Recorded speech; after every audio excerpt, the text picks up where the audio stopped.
जिथे जातात तिकडे राम राम राम राम करतायत ते जय श्रीराम म्हणतायत ना, आम्ही त्यांना हरामपणा म्हणतोय. मी कधीच जय श्री राम म्हणत नाही. आज किसी ने कहा है कि मुंबई में सिर्फ जय श्री राम का नारा चलेगा. हम मानते हैं मुंबई में जय महाराष्ट्र का नारा. क्या सिर्फ श्री राम से दूरी के चलते विपक्ष बीएमसी का चुनाव हार गई? जी नहीं दोस्तों, वजह कई सारी हैं. ये उन्हीं में से एक वजह थी. उद्धव ठाकरे, तुझे क्या लगता है कि तूने फिल्म माफिया के साथ मिलके मेरा घर तोड़ के मुझसे बहुत बड़ा बदला लिया है? आज मेरा घर टूटा है, कल तेरा घमंड टूटेगा. ये वक्त का पहिया है. कहते हैं कभी किसी महिला की आह और हाय नहीं लेनी चाहिए, लग जाती है. And interestingly they chose to take that as well. जो लेडी है, क्या उसका नाम? कंगना. एक्ट्रेस है ना? हाँ, वो एक्ट्रेस है. तो वो कहाँ से बोल रही थी कि मैं आ रही हूँ और जो उखाड़ना उखाड़ दो. ऐसा है कि एक लेडी का सम्मान रखना चाहिए. करेक्ट. बराबर, महिला का सम्मान रखना चाहिए, तो उखाड़ दिया. इसी एटीट्यूड को कहते हैं सत्ता का अहंकार, जिसके मद में चूर होकर इन्होंने, अगर आपको याद होगा तो हनुमान चालीसा के पाठ पर भी रोक लगाने की कोशिश की थी. उसका विरोध किया था इन लोगों ने. आम्ही घराच्या बाहेर पाऊल ठेवला नाही, पण आज या पद्धतीने या पूर्ण डिपार्टमेंटचे लोक घरामध्ये असे घुसलेले आणि जबरदस्तीने आम्हाला पोलीस स्टेशन पर्यंत नेत आहे. मला एक प्रश्न या उद्धव ठाकरे साहेबांना विचारायचा आहे की ज्या पद्धतीने आम्ही संविधान आणि नियम कायद्याचं पालन केलं आणि नोटीस नंतर घराचे बाहेर सुद्धा पाऊल ठेवला नाही, पण आमच्यावर गुन्हा दाखल होते आणि जबरदस्ती पोलीस डिपार्टमेंट आम्हाला पोलीस स्टेशन पर्यंत. विपक्ष एक बात भूल गया कि अटल जी ने बहुत सालों पहले एक बात कही थी इसी सिचुएशन पर कि बीजेपी से आपको लड़ना है एक दिन, मगर राम से मत लड़िए, निपट जाओगे. श्री राम से दूरी के अलावा भी भाषा विवाद ने भी महाराष्ट्र में विपक्ष के पतन के प्रोसेस को और तेज कर दिया. इतना तेज कि वो बियॉन्ड रिपेयर था. And the MNS chief Raj Thackeray took a swipe at Annamalai, mocking him as Rasmalai. क्या यही सब वजह रहा, कारण रहा विपक्ष के डाउनफॉल का महाराष्ट्र में? जी नहीं दोस्तों, लिस्ट लंबी है. Please like, share, subscribe and hype YouTube channel ताकि हम ऐसे कंटेंट्स बनाते रहें और हमारा ये कंटेंट ज्यादा से ज्यादा लोगों तक पहुंचे. तो दोस्तों, ज्यादा वक्त ना गवाते हुए let's go back to the topic. Maharashtra में विपक्ष के एरोगेंस के लोगों ने एक सैंपल तब भी देखा था जब एक रिपोर्टर के एक सवाल पूछे जाने पर उन्होंने कुछ ऐसे रिएक्ट किया था. CM Fadnavis accused you and Uddhav Thackeray of moral responsibility for Mumbai scam. Do you accept moral responsibility of Mithi River scam? You should be speaking on a comedy show. I don't think anybody takes such allegation on the CM seriously. Power का नशा क्या होता है, सत्ता की हनक क्या होती है, सत्ता की सनक क्या होती है, अभी जब आपने देखा ना, ये उसी का सैंपल था. खैर, coming back to the topic. Ranting Gola अपने हाल ही के एक वीडियो में विपक्ष के लिए अगेन बैटिंग करती हुई नजर आई. उनके लिए वो बैटिंग करती हुई दिखाई दी कंगना रनावत की आवाज में. लाइट नहीं चल रही है तो इलेक्ट्रिशियन को बुलाइए. इसमें चुनाव आयोग की क्या गलती है? जय पद्मश्री दोस्तों, ये लोग कह रहे हैं कि जो इंक है ये सैनिटाइजर से रिमूव हो रही है. बिल्कुल गलत बात है. ये ऐसा होना ही नहीं, ऐसा करना ही नहीं चाहिए. जबकि हम सबको पता है कि नेल पेंट हटाने के लिए तो नेल पॉलिश रिमूवर आता है. टेक्निक ही गलत है तुम्हारी. जो लोग कह रहे हैं कि नॉमिनेशन विड्रॉ करने को बोल रहे हैं, तो तुम मत करो नॉमिनेशन विड्रॉ. मुझे भी तो लोग बोलते हैं कि तुम दिमाग लगा के बात किया करो. मुझे देखा है कभी लॉजिक से बात करते हुए. तो फिर ये तो आप लोगों की गलती है. और जितने लोगों के नाम नहीं है वोटर लिस्ट में, तुम्हारा नाम नहीं है, तुम्हारा नंबर नहीं है, तो ये किसकी गलती है? तुम्हारी गलती है. जो बंदा जिंदा नहीं है उसका नाम है वोटर लिस्ट में, जो बंदा एग्जिस्ट नहीं करता है उसका नाम है वोटर लिस्ट में. तो मतलब तुम्हारा नाम नहीं है तो ये किसकी गलती हुई? तुम्हारी गलती हुई ना. तो एक बंदा अगर 4 बार वोट डाल पा रहा है और तुम एक भी बार वोट नहीं डाल पा रहे हो तो ये तुम्हारी गलती है. तुम इसमें हमारे मोदी जी को और हमारे चुनाव आयोग को ऐसे कैसे ब्लेम कर सकते हो? क्या सो कॉल्ड लिबरल इकोसिस्टम के सारे लोग इन मैडम की जैसी ही राय रखते हैं, इनकी जैसी सोच रखते हैं? The answer is no. सारे के सारे जो इकोसिस्टम के लोग हैं ना, वो इस चुनाव को लेकर, इस चुनाव परिणाम को लेकर सिमिलर सी राय नहीं रखते हैं. ये रहा दोस्तों उसका एक different perspective. For a moment, because now this vote chori allegation is gathering steam. You heard Sanjay Raut saying he believes elections are fixed.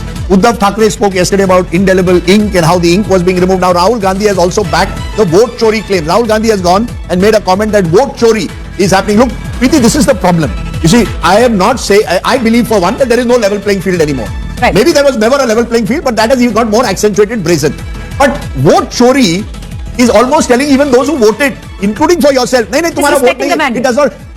You see, you can go on with your vote chori campaign. You have every right to raise these issues. But along with that, you have to also have your organization in place. And that has not happened. But Rajdeep, can I tell you what will happen? If that Congress count goes from anywhere from 10 to 12, then the Congress will celebrate this as a huge win. Or a 15, they'll celebrate it as a win. They will celebrate it as a win. Then there's no vote chori. So where is the vote chori? Either you put your money where your mouth is. Clearly यहाँ पर दिख रहा है कि भाई ना तो हंस पा रहा है और ना ही रो पा रहा है. इस चुनाव परिणाम का ना उसको शायद पहले से अंदाजा था. और चलो अच्छी बात यह है कि भाई भी ये बात मानता है कि विपक्ष वोट चोरी और ईवीएम जो हैक होने वाली जो थियरी है ना, उस चीज़ से आगे बढ़ने की ज़रूरत है. उससे अगर वो आगे नहीं बढ़ेंगे तो ऐसे ही चुनाव परिणाम जो रिजल्ट है ना वो आते रहेंगे। भाई ने भी ये बात मान ली है, इकोसिस्टम वालों अब तो सुधर जाओ, अब तो सुन लो, अब तो तुम्हारे अपने लोग ही तुम्हारे बारे में ये कहने लगे।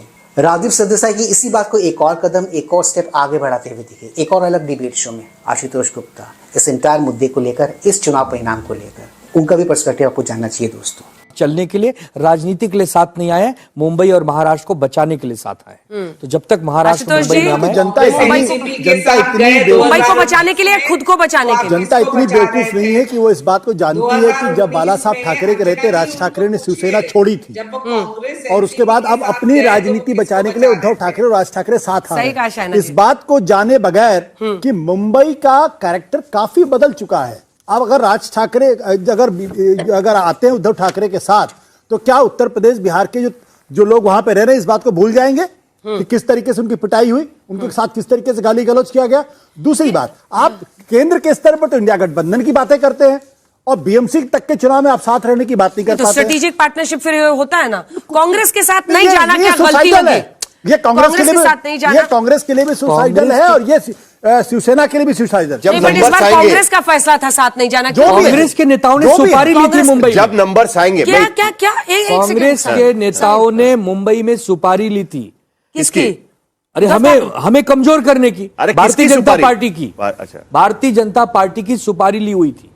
भाई ने एकदम सही कहा और सही पॉइंट आउट किया। आइडियोलॉजी में जो हाल ही में शिफ्ट आया ना, जो बदलाव आया, उसको शायद जनता पचा नहीं पाए, जनता से वो बर्दाश्त नहीं हुआ, तभी इस किस्म का चुनाव परिणाम को देखने को मिला बीएमसी। अब आजकल हालात कुछ यूं है कि बीजेपी की 247 वाली राजनीति है ना, उसकी तारीफ अखिलेश यादव ने भी कर दी है। जी हाँ दोस्तों, सुनने में अजीब लगा ना आपको, वो भी बीजेपी के इस मूव की, इनफैक्ट इस जो स्पेशलिटी है ना, इसकी तारीफ कर रहे हैं। सीखने को भी बहुत कुछ है। वो पॉलिटिकल पार्टी नहीं है, वो पॉलिटिकली प्रोफेशनली रन करते हैं अपने आप को। बीजेपी प्रोफेशनल गिनती करके, डेटा पे एक एक बिंदी बैठा करके तब फैसला लेते हैं। इसलिए जिसको हराना है बीजेपी को, उसको उसी तरीके से तैयारी करनी पड़ेगी। जैसा कि देखा आप सबने, अखिलेश यादव जी बीजेपी की तारीफ करते हुए नहीं थक रहे, ठीक उसी तरह नीतीश राणे जी की हंसी भी रुक नहीं रही है। अब ये मौकरी है या फिर जीत की खुशी, ये दोस्तों मैं आपकी समझ, आपकी बुद्धि और आपके विवेक पर छोड़ता हूँ। बट हाँ, ये video the most viral videos में से एक है, जो इन दिनों खूब वायरल चल रहा है। माझा हसरा चेहरा जरा उद्धव आणि आदित्य ठाकरेकडे पाठवा। अरे उद्धव, बीएमसी इलेक्शन का चुनाव परिणाम आ चुका है दोस्तों। बीजेपी और जितने भी घटक दल जो बीजेपी के साथ मिलकर ये चुनाव लड़ी थी, वो लोग ये चुनाव जीत चुके हैं। अब उनका मेयर बनने वाला है बीएमसी में। जिस तरह दिल्ली में ट्रिपल इंजन की सरकार चल रही है इन दिनों, ठीक वैसे ही महाराष्ट्र में भी अब चलने वाला है ट्रिपल इंजन वाला सरकार। तो दोस्तों, आज के इस मजेदार वीडियो में सिर्फ इतना ही। मैं मिलूंगा आप सबके साथ अपने अगले वीडियो में। And yes, do not forget to like, share, subscribe YouTube channel. इससे हमें शक्ति मिलती है, इससे हमें ताकत मिलती है और इससे हमें मोटिवेशन मिलती है। कीप स्माइलिंग दोस्तों।